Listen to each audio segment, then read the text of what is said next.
Welcome to the Hue-Man experience. Hello, my friend, and welcome to the Hue-Man experience, your favoritist of all your favorite podcasts. Today is a beautiful day because it's raining. It's raining, and I can feel the negative ions in the air. But the cool thing about the rain is that the rain means it's not snowing.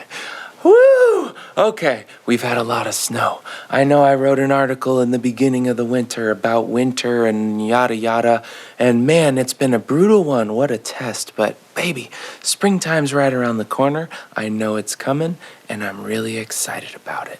So instead of allowing myself to consume negative thoughts and create those all the time about the wintertime, I just keep telling myself, we're almost there. We're almost there. Welcome back. This is the Hue-Man Experience. I'm your host, Hue-Man. This is number 58. Now on YouTube. If you're not following our YouTube channel, if you're listening to this on Spotify or Substack or wherever, hit us up on YouTube at Hue-Man Writes. You know how to spell it. Come on. You know how to spell it. Anyway, this week's piece is called You Become What You Consume, aka You Are What You Eat. We all know that one. Nature does not ask your permission. She has nothing to do with your wishes, and whether you like her laws or dislike them, you are bound to accept her as she is, and consequently, all her conclusions. Fyodor Dostoevsky said that. Everything in your life is subject to input versus output relationships. Simply, this is the law of nature. These in-out relationships govern your experience, and you take part in them every single day. And I know you are already familiar with the following concepts of cause versus effect, before versus after, and action versus reaction. I'd like to tell you I'm not susceptible to outside influence, but I'm a human being just like you are. Events happen in my inner and outer world, and my brain receives their input data.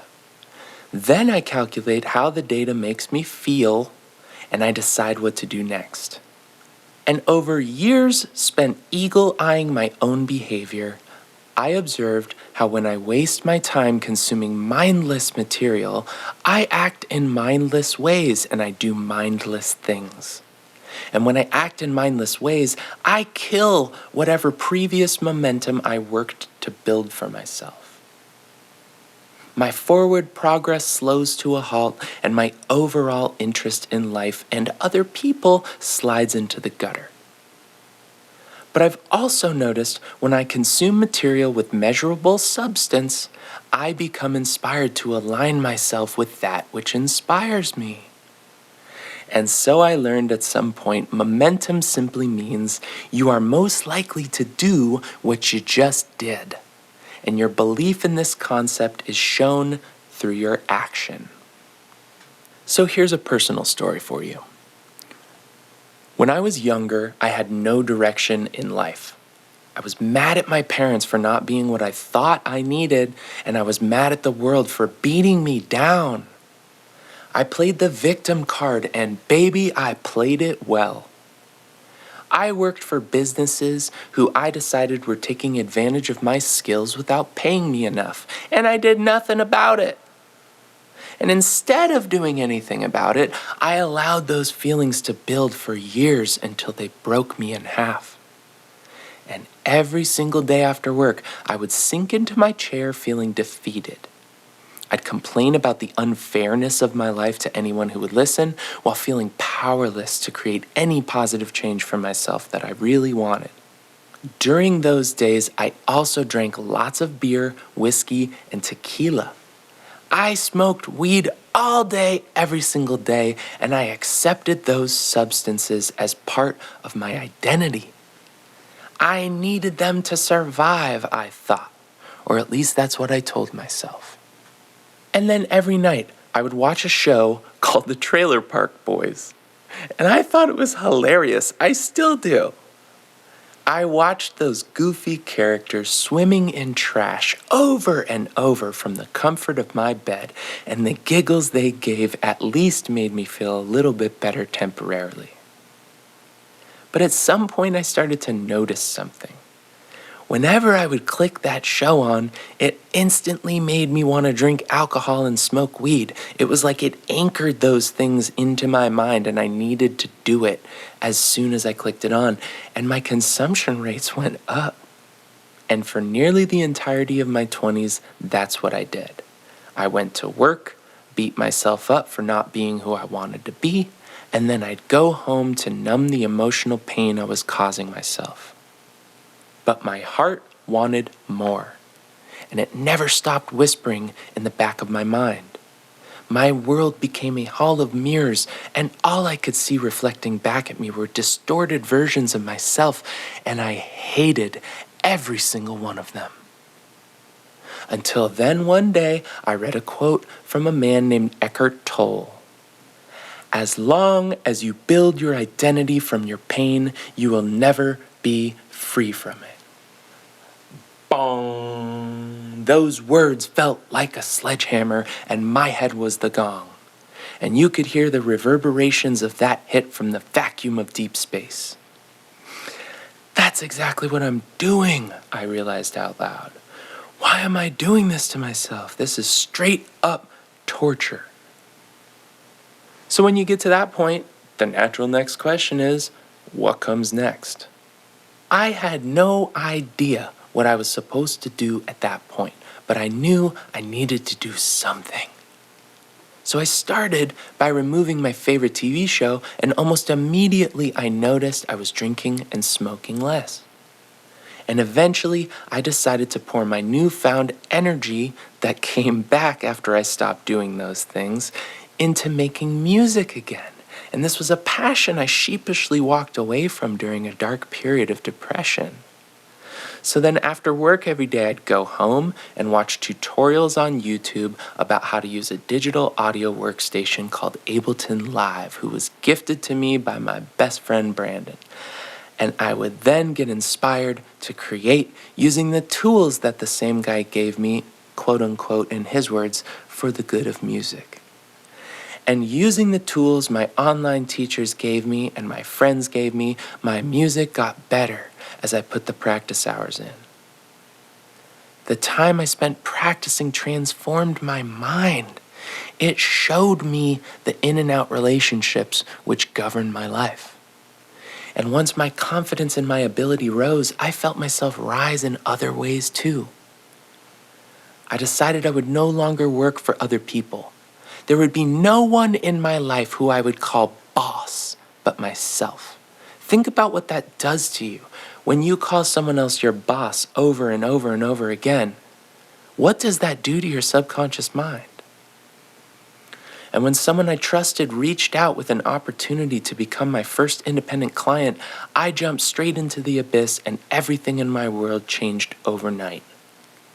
But the funny thing was, he didn't reach out until I had internally decided I was ready to upgrade my life and that it was my responsibility alone to do it and that I could do it if I really wanted to.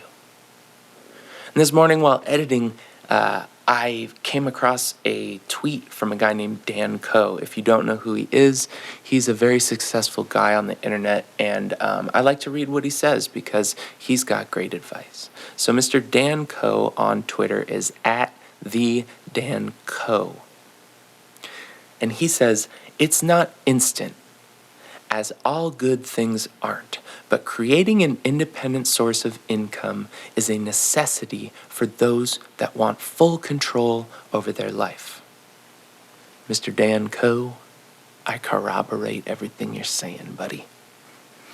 Go, Speed Racer, go!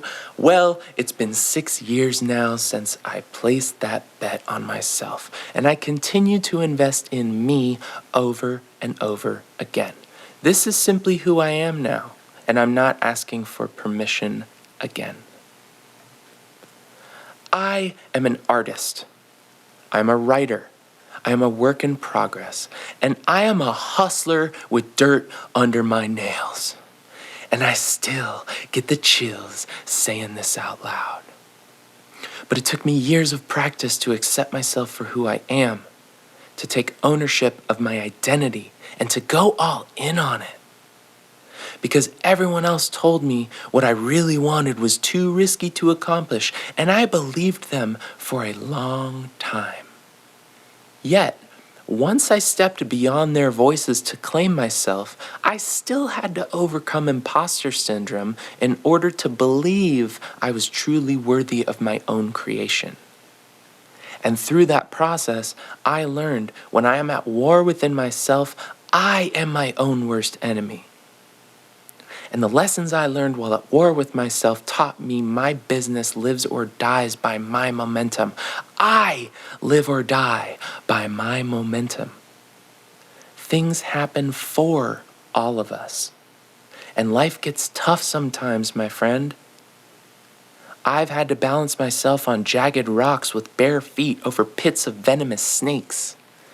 I faced down the man in the mirror cutting his powerless stories in half, and when he gets creative, I do it again. And at times, I allowed myself to slip back into my old ways, stunting my momentum. Yet every single one of those times showed me the same output result.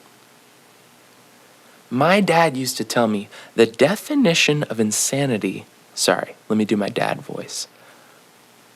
The definition of insanity is doing the same thing over and over while expecting different results. Thank you, Dad. I'll tell you, it's not easy to recognize your own insanity, but you must be honest with yourself in order to get what you want.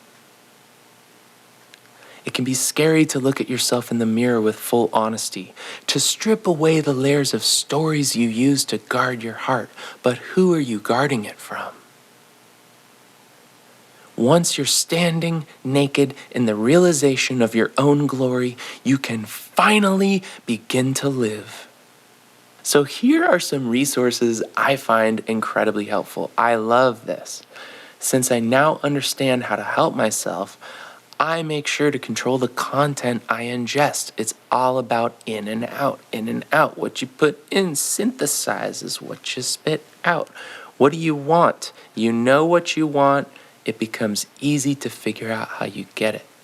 But remember, too much of a good thing tastes sweet at first, and then it turns sour, because burnout is real.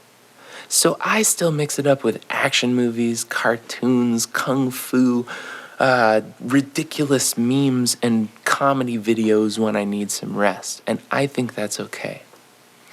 But when I feel tired and I don't want to work out, I watch fitness videos now. And when I'm getting bored, feeling like I know it all, I find someone who knows more to school me. So below I've placed some links to my favorite YouTube channels and some movies I enjoy.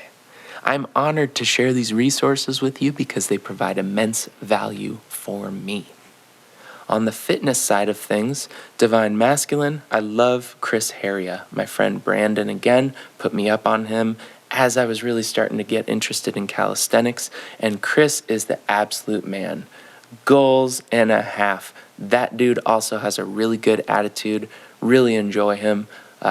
Huge shout out to Chris Heria. Respect, bro. On the Divine Feminine side, Lean Beef Patty. This woman is a straight up beefcake, and she's a total nerd, which I love. She seems like someone who I could easily be friends with, and she'd probably kick my ass. Well, no, she'd definitely kick my ass in the gym, which is bonus points. Props to you, Lean Beef Patty. I have learned so much about body mobility from you. Philosophy. There's Esoterica, a channel supplied to me by this week's theme, my friend Brandon. Thank you, Brandon, for Esoterica. Haven't been watching him as much as I should recently, but I really, really enjoy his videos, and they always make me think. There's After School with a K. After School, the YouTube channel, is fantastic. There is a lot of incredible information on there. Just check it out. If you don't know what it is already, you should.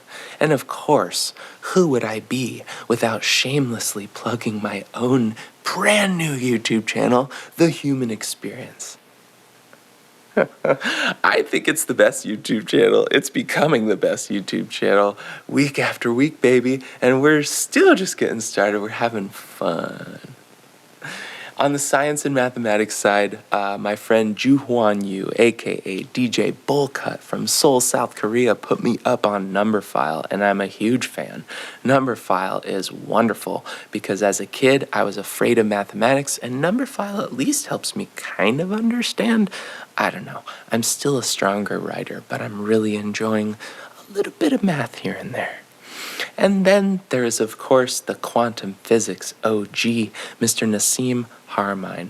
If you don't know about Nassim, I wrote about him last year. He is a brilliant mind, and he is the basis of a lot of the understandings that I have come to through my own direct experience, started with concepts that I learned from Nassim.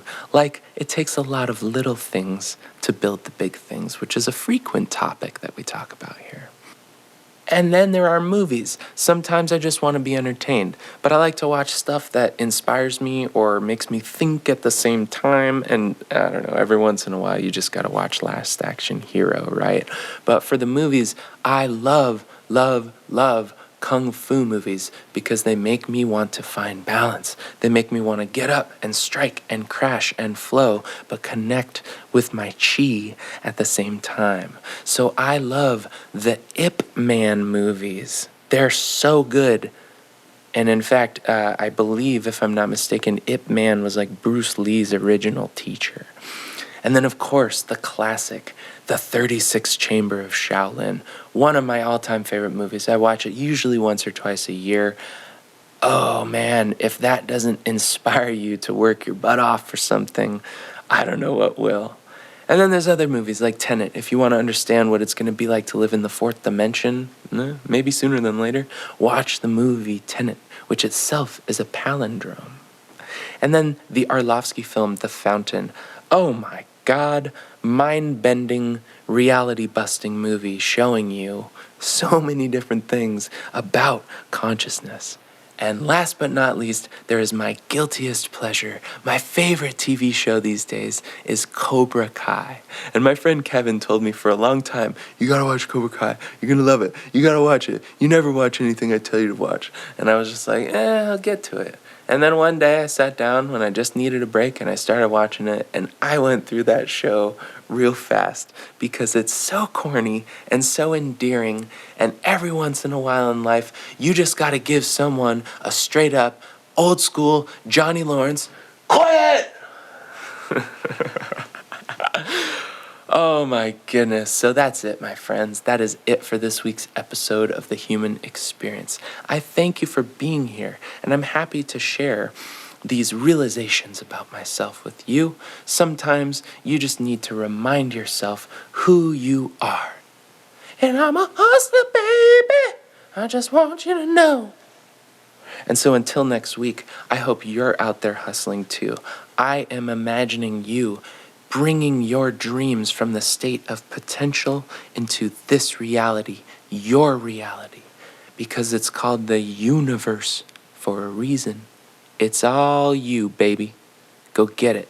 I love you, and I'll see you next Wednesday. Peace.